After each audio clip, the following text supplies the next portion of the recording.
시간의 강의 내용은요, 셔터에 의한 표현 효과 이렇게 얘기할 수가 있습니다. 우리가 조리개 설명해 드릴 때 조리개는 뭘 조절한다고 그랬습니까? 심도를 조절한다고 그랬죠. 그러니까 초점 맞은 범위를 조절하는 게 조절이고, 조리개고, 조리개 역할이고요. 그 심도를 어떻게 표현하느냐에 따라 사진의 분위기도 확 달라진다라고 말씀드렸습니다. 마찬가지로 이 셔터도 열리고 닫히는 시간을 조절해서 빛의 양을 컨트롤하지만 이 셔터를 어떤 상태로 두느냐에 따라 사진의 표현 효과가 확연하게 달라진다라고 이렇게 보시면 돼요. 그래서 우리가 일반적으로 그러니까 대상의 그 화면을 조절하는 데 있어서 그러니까 이미지의 효과를 극대화시키기 위한 방법은 여러 가지가 있습니다. 여러 가지가 있지만 가장 기본적이고 또 가장 많이 사용하는 그런 방법이 조리개하고 셔터를 조절해서 표현하는 방법이거든요. 그래서 조리개에 대한 표현 방법은 우리가 조리개 파트에서 설명을 해드렸고요. 이번 시간에는 셔터를 저속 셔터로 놓을 것이냐 고속 셔터를 놓을 것이냐로 표현 효과를 한번 어떤 변화가 있는지 알아보는 그런 시간을 갖겠는데요. 뭐 아시는 분들도 있겠지만 지금 여기 화면에 나와 있는 사진을 보게 되면요, 두 장의 사진이고 똑같은 장면이죠. 지금 왼쪽 같은 경우는 이 떨어지는 물의 입자가 결정 자체가 이렇게 섬세하게 이렇게 보인다라고 하면은요, 오른쪽에 있는 거는 우리말로 우리가 이제 사진적인 용어로 블러 처리가 된다라고 이렇게 얘기하는데 흐름의 효과가 강조되는 이런 사진이 나오는 거 아니겠습니까? 그래서 왼쪽 같은 경우는 이게 이제 고속 셔터다라고 이렇게 보실 수가 있어요. 그래서 순간적으로 정지시키는 그런 효과를 만들어내는 게 고속 셔터고요.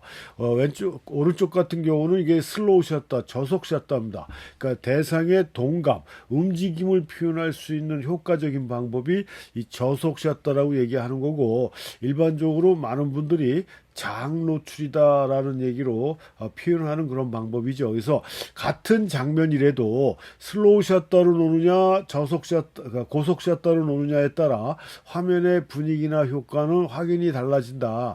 다시 한번 보면은요, 이 사진도 마찬가지죠. 지금 새들이 굉장히 많은데 설산을 배경으로 새들이 날고 있습니다. 그러니까 왼쪽 사진 같은 경우는 고속 셔터로 해서 새들이 정지된 모습으로 이렇게 표현이 되지만 오른쪽 사진 같은 경우는 슬로우 셔터로 해서 이 움직임이 표현이 되지 않습니까?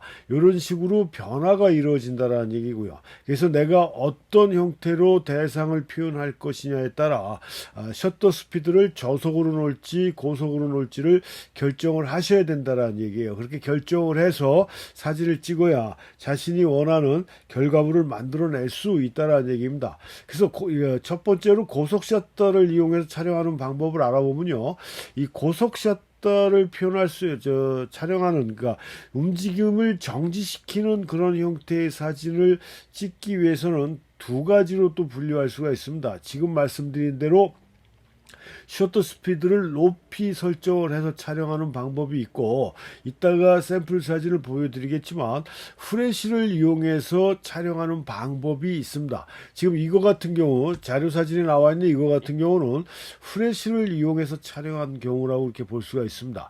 확실하게 잡는, 또 오래전부터 사용해왔던 방법이 후레쉬를 통해서 후레쉬가 순간적으로 터짐으로 해서 대상에 그 정지되는 그런 모습을 포착하고, 일반적으로 사람의 눈으로는 파악이 되지 않는, 왜냐하면 우리 사람의 눈은 그 잔상이라는 게 있는 겁니다. 그래서 앞에 벌어진 동작과 뒤에 벌어진 동작이 연결되는, 그 연결되게끔 하는 그런 잔상이라는 게 있어서 움직임이 느껴지는 거거든요. 그 영화라든가 이런 것들이 그런 형태로 우리한테 보여지는 건데, 그걸 완전히 정지시키는 그런 것들이다 해서 두 가지 방법이 있다. 정리해서 다시 말씀드리면 고속 셔터를 사용하는 방법하고 후레쉬를 사용하는 방법이 있다. 그래서 이 슬로우 셔터도 마찬가지지만 고속 셔터도 대상의 속도에 따라서 어떤 게 샷다라고 결정을 해줘야 돼요. 무조건 고속 샷다라고 그래서 뭐 500분의 1초 이상 찍어야 된다, 뭐 1000분의 1초 이상 찍어야 된다, 이게 아니라 그 움직이는 대상의 속도가 어느 정도냐에 따라서 선택되는 셔터 스피드는 달라진다라는 점도 꼭 아셔야 된다는 얘기고요. 여기 지금 짧게 텍스트로 스냅샷 이렇게 되어 있는데요. 이 사진 발명 초창기에는, 그러니까 사진이 발명돼서 어느 정도 시간이 지났지만 한참 이제 사진을 가지고 작업하는 그런 시점에 왔을 때 우리는 지금 하이스피드 촬영이다라고 얘기를 하지만요. 초창기에는 이걸 스냅샷이라고 그랬어요. 그러니까 그 당시 초창기에는 그 셔터 스피드가 그렇게 빠르지도 않았습니다. 그 다음에 카메라 자체가 워낙 크다 보니까 이 트라이포드 삼각대 카메라를 설치를 하고 촬영하는 경우가 많았어요. 이렇게 손으로 들고 다니면서 우리가 요즘 촬영하는 형태로 촬영한다는 거는 상당히 장비도 크고 또 셔터 스피드도 빠르지 않고 해서 굉장히 힘들었던 그런 상황이지만 요게 이제 감도도 높아지고 감각 유지의 발전과 셔터 스피드가 어느 정도 이 개선된 상황에서, 그래 봐야 뭐 500분의 1초, 400분의 1초인데 그저께 개선이 되면서 찍기 시작하면서 그런 셔터 스피드를 갖고 촬영하는 걸, 그러니까 그걸 우리가 스냅샷이라고 얘기했습니다. 삼각대 카메라를 설치하지 않고 그냥 손으로 들고 찍는 것 또 스냅샷의 일종이고, 하이스피드로 찍는 걸 우리가 스냅샷이라고 그러다가 이게 이제 지금과 같은 하이스피드 고속샷다가 더 만들어지고 하면서 하이스피드라는 이름으로 바뀌었고, 이 스냅샷이라는 용어는 그렇게 아까 조금 전에도 말씀드렸듯이 삼각대 카메라를 아주 고정시켜서, 그러니까 사격으로 얘기하면 정조준에서 촬영하는 그게 아닌 그냥 이렇게 느낌으로 손으로 들고 촬영하는 이런 형태를 우리가 스냅샷이다, 가벼운 사진의 느낌을 만들어내는 걸 스냅샷이다라고 용어가 바뀌었다라는 얘기입니다. 제가 초창기에는 고속샷다의 개념으로 사용됐던 용어다라는 거를 그냥 참고적으로 알고 계시면 되겠고요. 아까도 말씀드렸지만 대상이 얼마만큼 빠른 속도로 움직이냐에 따라 하이스피드의 셔터 스피드는 결정이 돼야 된다라는 얘기입니다. 그러니까 쉽게 말씀드리면 걸어가는 사람이 있다, 또는 자전거 타고 가는 사람이 있다, 자동차 타고 가는 사람이 있다, 그러면 속도가 어떻습니까? 걸어가는 사람이 제일 느리죠. 그러니까 걸어가는 사람이 제일 느리기 때문에 이 걸어가는 사람을 스탑 모션, 이것처럼 이렇게 정지된 화면으로 표현하고자 한다라고 그러면 60분의 1초, 뭐 125분의 1초 이 정도에서도 스탑 모션으로 나올 수 있다라는 얘기입니다. 뭐 250분의 1초 확실하게 스탑 모션으로 나올 수가 있는 거고요. 자전거는 그거보다 좀 더 빠른 셔터 스피드를 사용해 줘야 되겠죠. 하지만 이게 스노우보드 같이 이렇게 점핑하는 모습은 진짜 순간적으로 포착해야 되는 거기 때문에 굉장히 빠른 속도로 날아와서 공중에 도약하는 장면이라 이런 건 좀 더 빠른 셔터 스피드를 사용해서 해야 원하는 결과물을 만들어낼 수 있다는 얘기입니다. 이렇게 대상의 운동감, 속도감에 따라 이 하이스피드를 촬영할 때 셔터 스피드는 결정이 나는 것이지, 특정한 셔터 속도가 하이스피드 촬영을 하는데 꼭 사용해야 된다라는 건 아니라는 점도 같이 알고 계시면 되겠습니다. 그래서 이 고속 샷다는 이렇게 인간의 눈으로 파악되지 않는 순간적으로 정지 동작으로 만들어내기 때문에 이 어떤 분에서는 사진적인 시각이라고도 이렇게 볼 수가 있습니다. 그래서 이게 이 파도가 물결이 치는 여기 지금 작은 화면이지만 이 결정들이 다 스탑 모션으로 찍혀버렸거든요. 그러니까 블러 처리가 돼 있지 않는 그런 형태로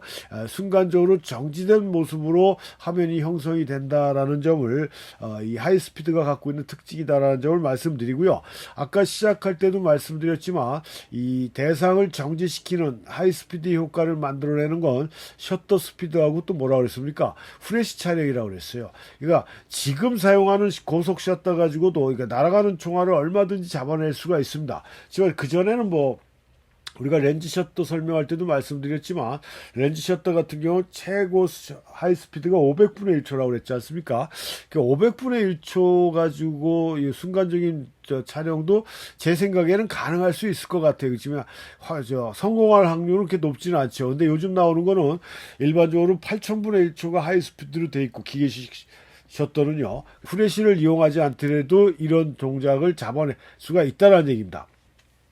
허공에다가 총을 쐈을 때 잡아내기는 힘들어요. 총알이 어느 지점으로 더 지나갈지 모르기 때문에. 하지만 이렇게 목표물을 놓고 이 목표물을 향해서 쏜 총알은 들어가기 전의 모습과 들어갔을 때의 순간적인 모습과 뛰쳐나오는 이런 모습까지도 얼마든지 지금 우리가 사용하는 셔터 스피드로도 잡아낼 수가 있는데, 그걸 좀 더 확실하게 고정시킬 수 있는 방법이 후레쉬라는 얘기예요. 그래서 후레쉬도 후레쉬를 카메라에 연결했다라고 해서 저 장면을 다 잡아내는 게 아니라 소리 사운드에 의해서 후레쉬가 그러니까 터질 수 있게 되는 그런 센서가 있습니다. 그 음향 센서 같은 걸 후레쉬하고 연결해가지고 그 방아쇠를 땅 당겼을 때 땅 소리가 나자마자 총알이 나가잖아요. 땅과 동시에 후레쉬가 팡 터지게 해서 이렇게 고정시키는 그런 장면들이거든요. 어떤 면에서 특수 촬영의 일종이라고 이렇게 볼 수는 있지만, 하여튼 이렇게 움직이는 대상을 정지시킬 수 있는 방법이 이 후레쉬를 이용하는 방법도 있다라는 것을 말씀드리기 위해서 설명해 드리는 거고요. 알려드리기 위해서. 그래서 이렇게 고속 셔터는 움직이는 대상의 속도에 따라서 셔터 스피드를 설정하는데, 일반적으로 우리가 그 고속 셔터라고 얘기하는 셔터 스피드는 보통 125분의 1초 이상을 우리가 고속 셔터라고 얘기를 합니다. 그러니까 이 블러 처리가 되지 않은 상태에서 또 카메라를 삼각대 이렇게 고정시키지 않고 손으로 들고 찍을 수 있는 상황에서를 기준으로 해서 125분의 1초 이상을 우리가 하이스피드 고속 셔터라고 얘기를 하는데, 실질적인 효과를 만들어내기 위해서는 최소 500분의 1초 이상. 근데 아까도 말씀드렸지만 피사체의 속도감에 따라 250분의 1초에서도 충분히 정지시킬 수 있는 피사체의 속도감이다 그러면 250분의 1초에서 나오는 거지만, 일반적인 달리기 하는 그 선수라든가 아까처럼 스노보드에 점핑하는 모습이라든가 뭐 이런 것들, 다이빙 선수가 다이빙하는 그 순간적인 포착이라든가 이런 것들을 잡아내기 위해서는 최소 셔터 스피드가 500분의 1초 이상은 돼야 되지 않겠는가라고 이렇게 생각을 해요. 그래서 그런 것들을 우리가 고속 셔터라고 얘기합니다. 그러니까 이 고속 셔터로 화면을 정지시키기 위해서는 대상의 속도감을 미리 파악해 주시는 게 좋다라고 말씀드릴 수가 있고요. 일반적으로 우리가 가장 많이 사용하는 셔터 스피드가, 또 우리나라 분들이 또 우리나라뿐만이 아니라 많은 세계 사진을 관심을 갖고 있는 분들이 제일 좋아하는 게 이 저속 셔터 촬영 방법이다라고 저희가 봅니다. 그러니까 이게 장노출이라고 아까도 말씀드렸잖아요. 그래서 이렇게 블러 처리를 해버리는 거예요. 대상에 피사체 속도감, 동감을 표현하는 그런 효과적인 방법이 저속 셔터, 슬로우 셔터를 이용하는 방법이고, 슬로우 셔터를 이용하면 이런 물의 흐름이라든가 이런 것들이 동적인 그 움직임 효과로 표현이 된다라는 점이죠. 그래서 이런 저속 셔터를 사용할 때는 당연히 삼각대를 설치를 해줘야 되겠죠. 삼각대를. 근데 요즘은 그 카메라 자체가, 특히 미러리스 카메라로 카메라 메이커들이 이제 그 사업 방향을 바꿨지 않습니까? DSLR이 아닌 미러리스 쪽으로 바꾸면서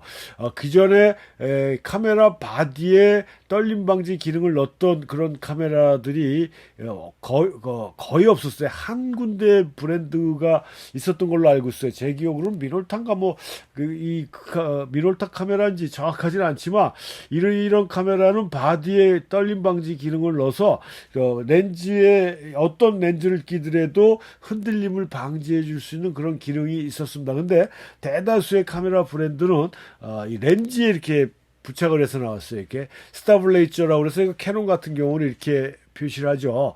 그 다음에 니콘인가는 V 뭘로 제가 알고 있는데, 떨림 방지 기능입니다. 그래서 온 오프 기능이 있어갖고 이렇게 렌즈에 이렇게 돼 있어요. 근데 요즘은 특히 캐논 같은 경우는, 다른 브랜드 카메라는 제가 잘 모르겠지만 캐논 같은 경우는 미러리스 카메라의 바디에 이런 떨림 방지 기능이 부착돼서 나옵니다. 그러니까 렌즈에도 이 스타블레이저가 있고 바디에도 스타블레이저가 있다라고 그러면은 이 흔들림 방지하는 효과가 극대화될 수가 있다라는 얘기죠. 그래서 요즘은 요즘 저 같은 경우도 마찬가지입니다. 캐논 미러리스 카메라를 사용하고 있는데 렌즈를 껴가지고 사진을 찍을 때 진짜 4분의 1초 그 이하로는 제가 아직 확실하게 테스트를 못 해봤지만 제 경험으로는 4분의 1초까지도 손으로 들고 찍을 수 있는 상태까지 됐다는 얘기입니다. 물론 뭐 팔이나 이걸 어디에다 이렇게 기대고 고정시키면 훨씬 더 효과가 좋아지는데요. 그렇게 삼각대 없이도 내가 원하는 저속샷다 블러 촬영을 해줄 수 있는 상황까지 온 건 사실입니다. 그렇지만 확실한 저속샷대 효과를 만들어주기 위해서는 삼각대를 사용하는 게 가장 좋은 방법이다라는 점은 우리가 거부할 수 없는 사실입니다. 그러니까 좀 번거롭더라도 내가 원하는 슬로우 셔터를 만들고 싶다 그럴 때는 삼각대를 필수로 사용해 주시는 게 좋다. 근데 불가피하게 삼각대가 준비가 안 됐다라든가 계획이 없었던 상황에서 카메라를 들고 나왔는데 그런 장노출의 효과를 찍어야 되겠다 했을 때는 요즘 나오는 카메라들에서는 그런 기능들이 있으니까 그것도 메이커마다 틀리기 때문에 확인을 해 보셔야 돼요. 그래서 떨림 방지 기능을 이용해 주시는 게 좋다라는 거예요. 흔들림을 방지해 주니까요.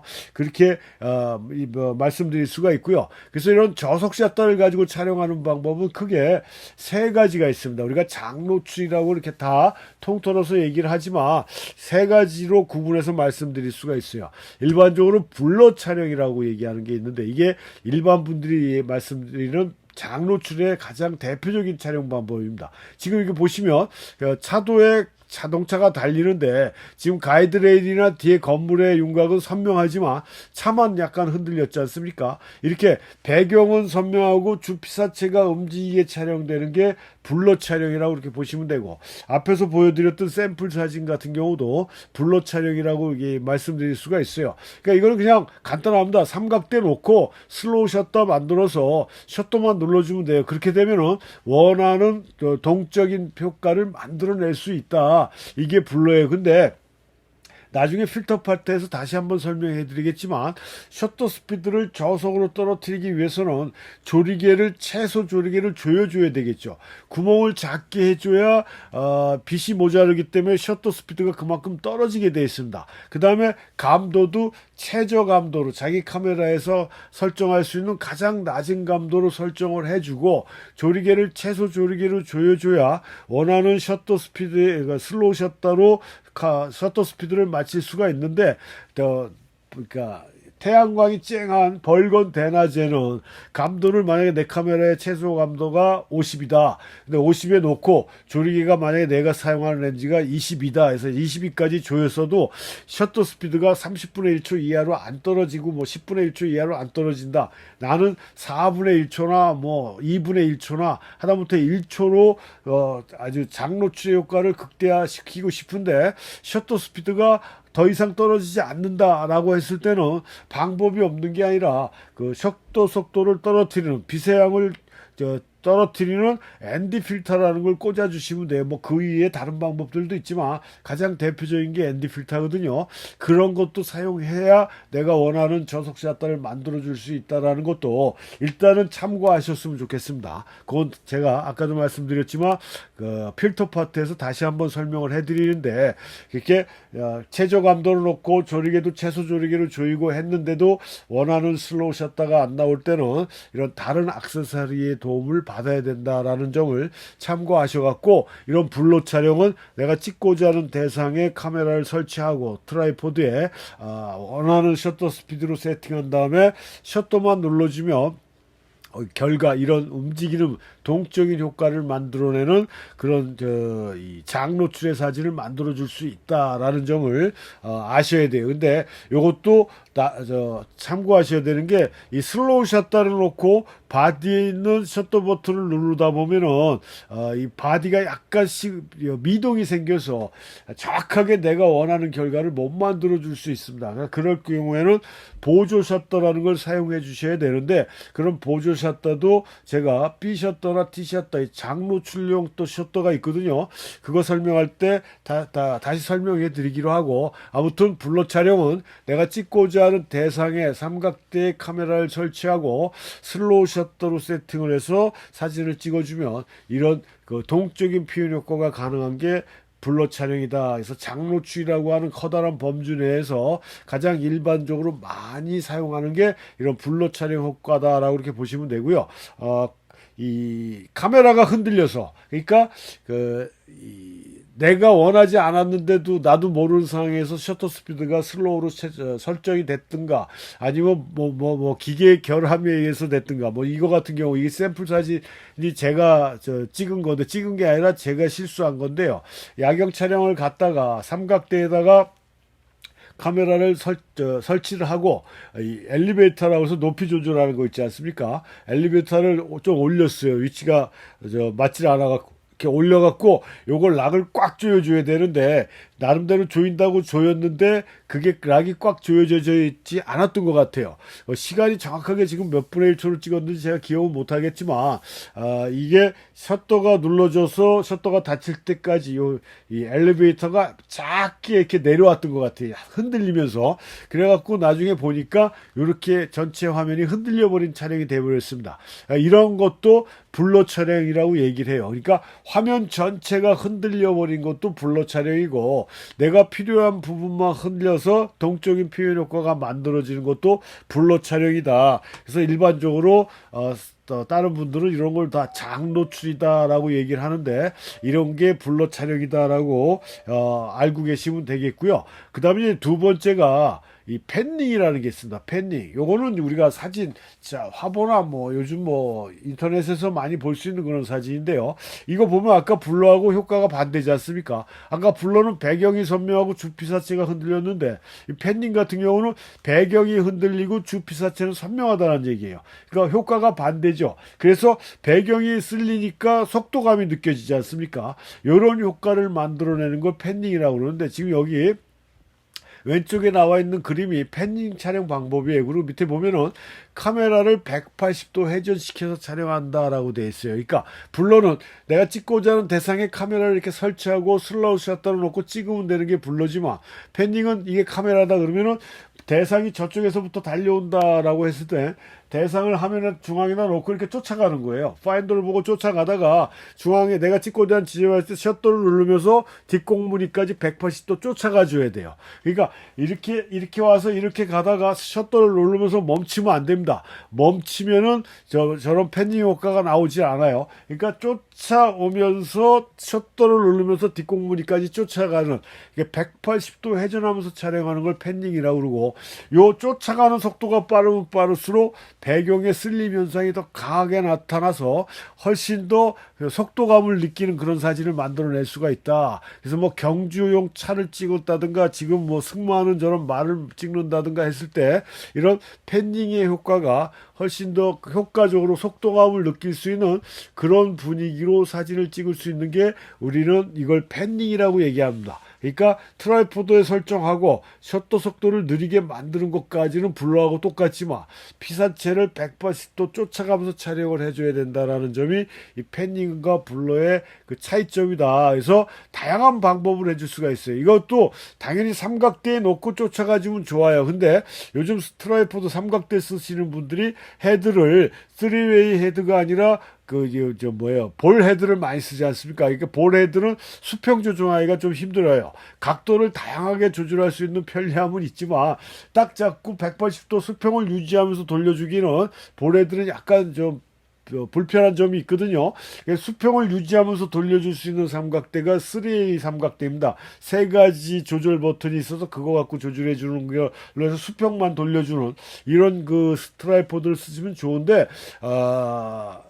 손으로 들고 찍어도 큰 문제는 없습니다. 근데 손으로 들고 찍으면 이렇게 지금 수평이 어긋나가지고 이렇게 지금 어긋나 보였지 않습니까? 그리고 대상 자체도 안에 탄 사람의 실물이 정확하게 보이긴 하지만 이 차 자체가 이렇게 선명도가 살짝 떨어져 약간 흔들려서 보이기 때문에, 그래서 만약에 손으로 들고 찍었다 했을 때는 상박부를 가슴에 밀착해서 최대한 수평을 유지하면서 카메라를 돌려줘야 되는 게 어떤 면에서 촬영 팁이다라고 이렇게 볼 수가 있습니다. 그래서 이런 식으로도 이 자전거를 타고 지나가는 사람의 팬닝 효과라든가 해서 수평을 제대로 유지하면서 찍어줘야 되는 게 이 팬닝 촬영의 그 주의할 점이다라는 점. 그 다음에 이것도 마찬가지로 대상의 속도에 따라서 셔터 스피드가 설정이 돼주는데, 아까도 말씀드렸지만 얼마만큼 빨리 쫓아가고 가느냐에 따라 이 배경의 흐림 현상이 강하게 나타나기 때문에 훨씬 더 속도감이 나타난다라는 점. 요런 게 장노출 사진에서의 또 두 번째 특징인 팬닝 촬영이다라는 점이고요. 그러니까 지금 우리가 디지털 사진, 제가 항상 말씀드리지만 이론만 갖고는 되지 않는다고 그랬습니다. 설명을 듣고 바로바로 시행해 보시면 돼요. 집에서도 해볼 수가 있어요. 그냥 뭘 놓든지 이렇게 슬림만 볼 수 있다라고 하게 되면 카메라를 슬로우 셔터로 놓고 180도 돌리면서 셔터 버튼을 눌러보세요. 그러면은 그 주피사체가 없기 때문에 배경만 처리된 게 나오겠지만 그 슬림의 효과를 눈으로 확인해 줄 수가 있고, 그걸 해본 다음에 밖에 나가서 걸어가는 사람이나 시내버스 지나가는 거나 택시 지나가는 거 이런 거를 연습 삼아서 찍어 보시다 보면 사진에 이런 효과, 그러니까 정지된 화면에 그런 정적인 모습보다는 움직임이 강한 동적인 모습의 사진도 이런 재밌는 효과나 살아있는 느낌이 드는구나라는 걸 알 수가 있다는 얘기입니다. 이걸 우리가 팬닝이다라고 얘기하고요. 그 다음에 마지막으로 세 번째가 이 줌잉이라는 게 있습니다. 줌잉. 이 줌잉이라는 건 줌렌즈를 이용해서 촬영을 해줘야 돼요. 만약에 그럴 경우는 극히 드물다고 생각되지만 이 강의를 들으시는 분들 중에 단렌즈를 가지고 계신 분들은, 그러니까 초점거리가 하나로 고정되어 있는 렌즈를 쓰시는 분들은 줌잉 사진을 찍을 수는 없죠. 줌잉 효과를 내는 필터가 있는 걸로 저도 들은 것 같긴 한데, 그 필터를 사용하면 효과적인 줌잉은 글쎄요 실질적으로 그렇게 강하지는 않을 것 같아요. 그때 하여튼 단렌즈는 줌잉을 만들어내지 못하고 이 줌잉은 줌렌즈를 이용해서 해주는 겁니다. 그러니까 최단 초점거리에서 최장 초점거리까지 초점거리를 변형을 바꿔가면서 사진 셔터를 누르는 거거든요. 그러니까 이건 굉장히 좀 이 순발력이 있어야 돼요. 왜냐면 두 손을 다 써야 됩니다. 한 손은 줌렌즈의 변환 버튼 경동을 잡고, 하나는 셔터 버튼을 눌러야 되기 때문에 이걸 돌려주면서 셔터 버튼을 같이 눌러줘야 돼요. 그래서 이게 손발이 아니라 두 손이 타이밍이 안 맞으면 원하는 결과를 못 만들어내고, 특히 줌잉 같은 경우는 절대적으로 삼각대가 없으면 만들어낼 수가 없습니다. 수평을 줌렌즈가 요즘 같은 경우는 좌우로 이렇게 돌아가지 않습니까? 우자인지 좌우인지 아무튼 이렇게 돌리게 돼 있어요. 근데 과거의 줌렌즈들은 이게 밀었다 당겼다 하는 겁니다. 초점거리가 길어지려면 이렇게 밀고요, 초점거리를 짧게 하려면 이렇게 앞으로 당기고 해서 셔터 버튼을 누르면서 밀었다 그러면 광각에서 마운 쪽으로 가기 때문에 어떻게 빨려 들어가는 듯한 느낌으로 나오는 거고요. 마운 쪽으로 줌렌즈를 놓고 광각 쪽으로 당겨 오면서 셔터 버튼을 누르면 빨려 나오는 듯한 그런 효과를 줘서 사진에 그런 긴장감이나 긴박감을 줄 수 있는 게 줌잉의 그 효과예요. 그래서 밀고 당기면서 하기 때문에 이거 수평까지 맞춰가면서 해줄 수 있는 상황은 절대 될 수가 없고, 그래서 삼각대에 카메라를 설치하는데 블러나 팬닝보다도 훨씬 더 견고하게 설치를 해줘야, 이걸 밀었다 당겼다 아니면 좌우로 돌리는 것도 마찬가지예요. 이 카메라가 움직일 수가 있다는 얘기입니다. 움직이게 되면은 이렇게 정확하고 선명한 이런 그 화면 효과를 못 만들어낸다라는 점이죠. 그래서 견고하게 삼각대 카메라를 설치하고 줌을 최단에서 최장으로, 아니면 최장에서 최단으로 해서 이렇게 쓸려 들어가는 이런 특수한 효과를 만들어내는 거. 이게 동영상 카메라, 그러니까 무비 카메라라고 얘기하죠. 그 방송용 카메라나 비디오 카메라, 요즘 그 일반적으로 우리가 사용하는 DSLR이나 미러리스도 마찬가지로 또 요즘 카메라 브랜드들의 좀 특징이라고 할 수 있는 게 시네마용, 영화용 카메라를 또 많이 만들고 있지 않습니까? 디지털 카메라 형태로 해서요. 근데 그전에는 그 스틸 카메라하고 무비 카메라가 확연하게 구분이 돼 있어서 사용을 했었는데 지금은 이게 혼합된 형식이라 우리 같이 스틸 사진을 찍는 사람들은 무비 쪽, 비디오 쪽 같은 경우는 별로 많이 찍지도 않고 관심이 없는데 그런 기능들이 카메라에 들어옴으로 해서 카메라 가격이 상당히 비싸져 버렸다는 얘기죠. 그래서 그게 참 저 같은 경우에서 좀 마음에 안 드는 부분인데 하여튼 그 무비 쪽의 카메라에는 옛날부터 줌 렌즈가 사용이 되어 왔기 때문에 우리가 드라마나 영화 같은 거 보면 화면이 쑥 들어갔다 쑥 빠져나오는 이런 장면들이 굉장히 많이 있지 않습니까? 거기에서 우리 스틸 카메라에 줌 렌즈가 채택이 되면서 그때 사용하던 동영상에서 사용하던 그런 줌밍을 응용하는 것이다라고 이렇게 보시면 돼서 줌 렌즈가 있어야 표현이 가능한 그런 효과를 만들어낼 수 있다라는 얘기입니다. 그래서 하여튼 이게 줌밍이라는 건 이렇게 다양한 모습으로 표현이 가능한 건데요. 이게 얼마든지 변화를 줄 수가 있어요. 제가 한번 테스트하면서 찍을 때 여기 지금 작은 화면이라 보이실지 몰라도 이렇게 줌 렌즈를 돌리면서 딱딱 한 번씩 멈춰줬거든요. 멈춰줬더니 요 타워의 윗부분이 이렇게 정확하게 묘사가 되는 이런 거. 요거는 두 번만 한 번 딱 멈춰줬어요. 그때 슉 내려와갖고 지금 머리 꼭대기가 여기 중앙에 또 이렇게 잡혔거든요.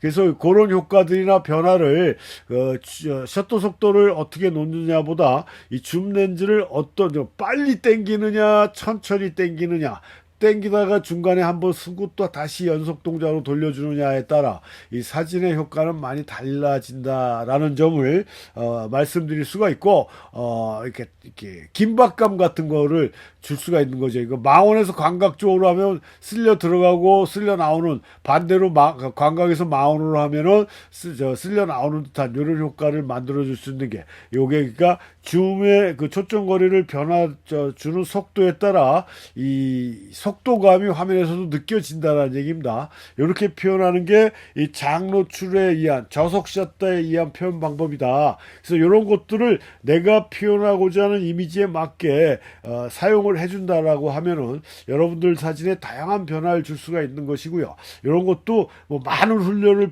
필요로 하지는 않습니다. 한두 번 하다 보면요, 이렇게 하는 것이구나라는 거를 감을 금방 잡을 수가 있어서 충분히 다양하게 응용해 줄 수가 있는 그런 방법이고, 그래서 셔터 속도의 변화에 따라 표현 효과는 상당히 많이 달라진다라는 점을 말씀드리겠습니다.